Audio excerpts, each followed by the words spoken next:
नमस्कार, मी मधुराज रेसिपी मराठीमध्ये तुम्हा सर्वांचं खूप खूप खूप मनापासून स्वागत। आज आपण किचनमध्ये उपयोगी येणारा काही टिप्स बघणार आहोत, ज्याने आपलं काम थोडंसं का होईना झटपट होईल, फटाफट होईल आणि काही आयडियाज येतील की कुठली प्रोसेस आहे की ती कशी केली तर वेळ वाचेल। सो बटाट्याच्या फोडी आपल्याला बऱ्यापैकी लागत असतात, त्यातल्या त्यात वेजेस म्हणजे लांब लांब फोडी। वांग बटाटा फोडीची भाजी वगैरे करत असेल तर त्याला लांब लांब अशा काचऱ्या लागतात किंवा फोडी लागतात। मग ते एकाच झटक्यात करायचं असेल तर काय करायचं, बटाटा घ्यायचा, ॲपल कटर घ्यायचं, ॲपल कटर असतंच आपल्या घरी। सो ॲपल कटरने हे असे तुम्ही वेजेस कट करून घेऊ शकता। तुम्ही बघू शकाल पटकन होतं। त्यातल्या त्यात तुम्हाला जर फोडी लागत असतील, फ्राईज करत असाल किंवा बेक वेजेस करत असाल तर हे पटकन तयार होतं। टोमॅटो आहेत, टोमॅटो बाजारातून आणले की बऱ्याचदा काय होतं ना, खराब होतात किंवा ते खूप ओव्हरराईप होतात, पिकले जातात। तर टोमॅटो तसेच फ्रेश टिकवण्यासाठी काय करायचं, टोमॅटोचा देठाकडचा भाग असतो ना, हा सील करायचा। यामुळे काय होतं, बाहेरचं जे मॉइश्चर आहे किंवा हवा आहे ते टोमॅटोच्या आत जात नाही, टोमॅटोचा देठाकडचा स्टेमकडचा पार्ट इंटॅक्ट राहतो आणि टोमॅटो खराब होत नाही, खूप दिवस टिकायला मदत होते।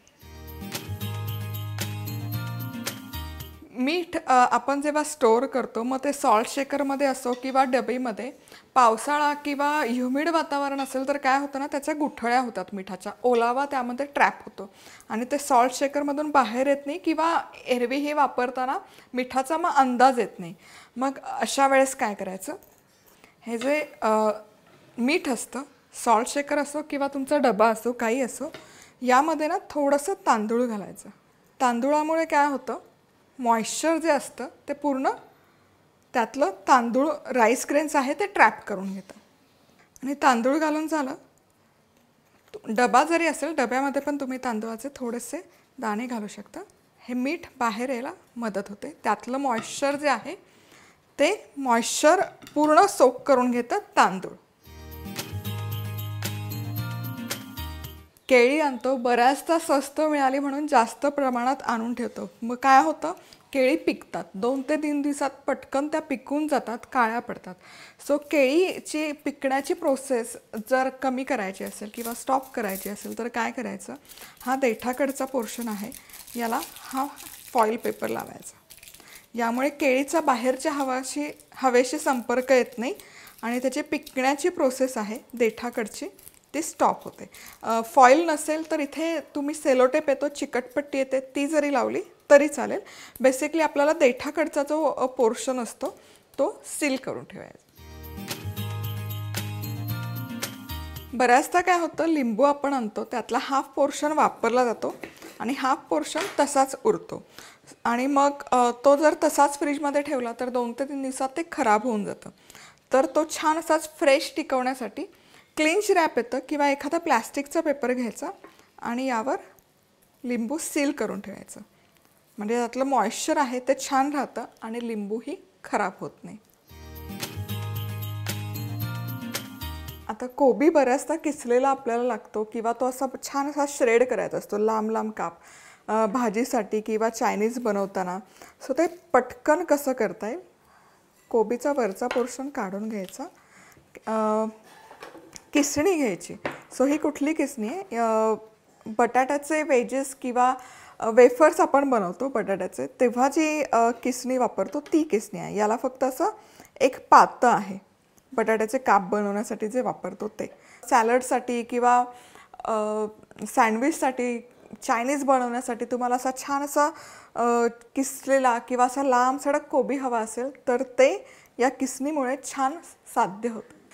सो कोबी असा मध्यभागी कट करून घ्यायचं 2 पीसेसमध्ये आणि मग श्रेड करायचं।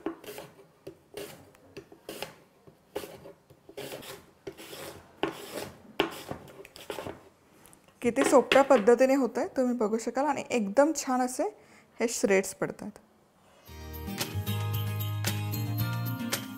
केक वगैरे कपकेक डेकोरेट करताना आपल्याला चॉकलेट श्रेड्स लागतात, तर हे चॉकलेट श्रेड्स अगदी सोप्या पद्धतीने कसे करू शकता चॉकलेट बार घ्यायचा, कुठल्याही कंपनीचा घेऊ शकता. हे पिलर घ्यायचं, बटाटा वगैरे सोलताना जे वापरतो ते पिलर, आणि याने हे असं श्रेड्स करून घेऊ शकता.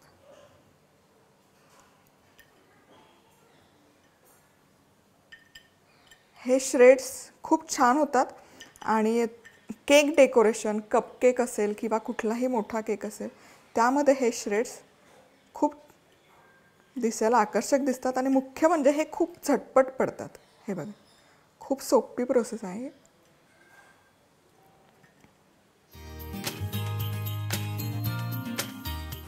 कटलेट बनवायचं असेल किंवा काही चीज बॉल्स वगैरे बनवायचे असतील तर ब्रेड क्रम्स लागतात.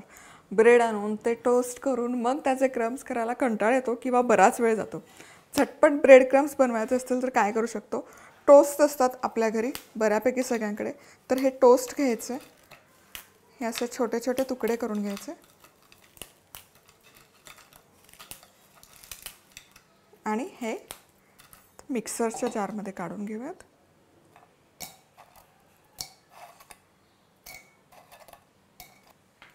आणि काय करायचं, हे मिक्सरच्या भांड्यामध्ये घालून ब्लेंड करून घ्यायचे किंवा याची पावडर करून घ्यायची.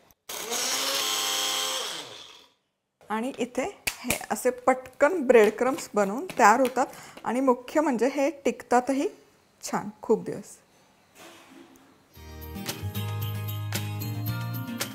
बऱ्याचदा काय होतं ना, कुठलेही मसाला किंवा ग्रेव्हीची भाजी करत असतो त्यामध्ये मॉइश्चरचं प्रमाण जास्त असेल तर त्यातून शिंतोडे उडतात आणि मग गॅस खराब होतो. त्यातलं मॉइश्चर रिलीज करणं अत्यंत गरजेचं असतं. पण आपल्याला जर गॅसही नसेल खराब करायचा तर अशी एक नेटची जाळी येते बाजारामध्ये, इझिली अवेलेबल असते, स्टीलची आहे, ही ठेवायची. यामुळे काय होतं, त्यातलं मॉइश्चर रिलीज व्हायला मदत होते आणि ॲट द सेम टाईम आपला गॅस किंवा गॅस कटची जो एरिया आहे तो खराब नाही होत, तो तसाच छान राहतो. तर या होत्या काही टिप्स अँड ट्रिक्स क्विक अशा की ज्या तुम्हाला नेहमीच्या किंवा रोजच्या जेव्हा तुमचा किचनमध्ये वावर असतो तेव्हा उपयोगी पडतील. तर अशाच काही टिप्स यापूर्वीही मी पोस्ट केल्या आहेत, त्याच्या लिंक्स खाली डिस्क्रिप्शन बॉक्समध्ये देते आहे. आजच्या टिप्स आवडल्या तर मधुराज रेसिपी मराठीला यूट्यूबवर नक्की सबस्क्राईब करा. पुन्हा भेटूयात अशाच मस्त टिप्स आणि रेसिपीज सोबत. तोवर मस्त राहा, खुश राहा, आनंदी राहा आणि सगळ्यात महत्त्वाचं खात राहा.